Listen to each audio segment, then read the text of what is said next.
Toronto is known for its vibrant neighborhoods and beautiful homes, but did you know that termites could be lurking in some of them? If you own a home or are a prospective homebuyer, understanding the termite issue in Toronto is important.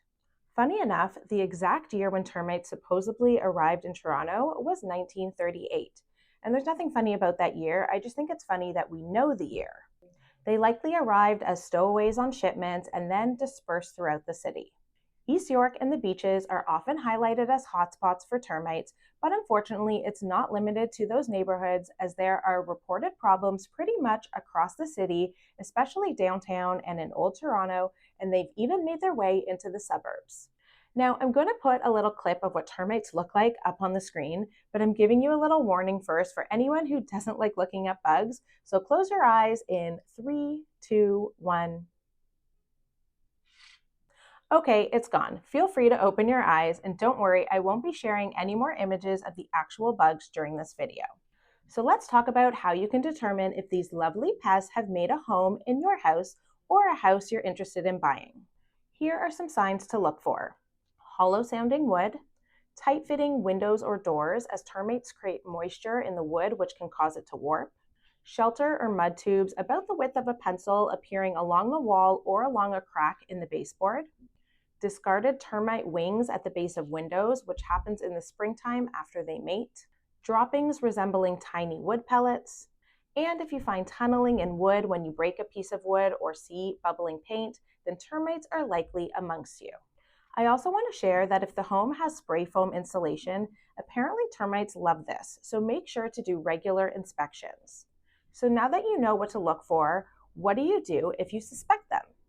From a home shopping perspective, one thing I will do is to call a pest control company called Etna, whom are big in the Toronto termite world, to find out if the subject property or others on the street have ever been treated for termites.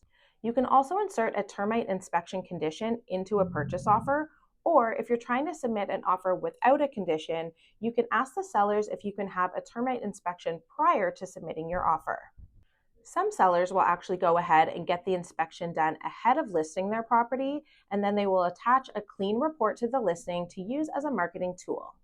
And from a homeowner perspective, if you see any of these signs, I would definitely call pest control to come and confirm if there is a problem and ultimately to treat the issue. Treatment typically involves applying a liquid termiticide to create a protective barrier around your home's foundation and in the interior of the home as well. When a termite comes in contact with this product, it paralyzes their jaws, thereby preventing them from causing further damage, and then they end up spreading it to the rest of their colony through feeding and grooming. There is also a fantastic product called Centricon, which is a chemical that gets buried in bait stations around the outside of the home, so it's minimally invasive. And I've heard that this chemical is like catnip for termites. So termites will leave the home to go eat this as they prefer it to wood and ultimately be poisoned. And before they perish, they will take the poison back to all the members of the colony. Therefore, the solution is designed to eliminate the entire colony, including their queen. The bait stations are placed below ground and require a special key to open, so it's safe for kids and pets. They will also be checked and refilled yearly to ensure that termites never bother you again. This will cost you a few $1,000s to install and a few $100s a year to maintain, and it's well worth the investment. Ultimately, don't let termites disrupt your home ownership journey. Just stay informed, be vigilant, and take the necessary steps to protect yourself in a home purchase transaction and once you're homeowners as well.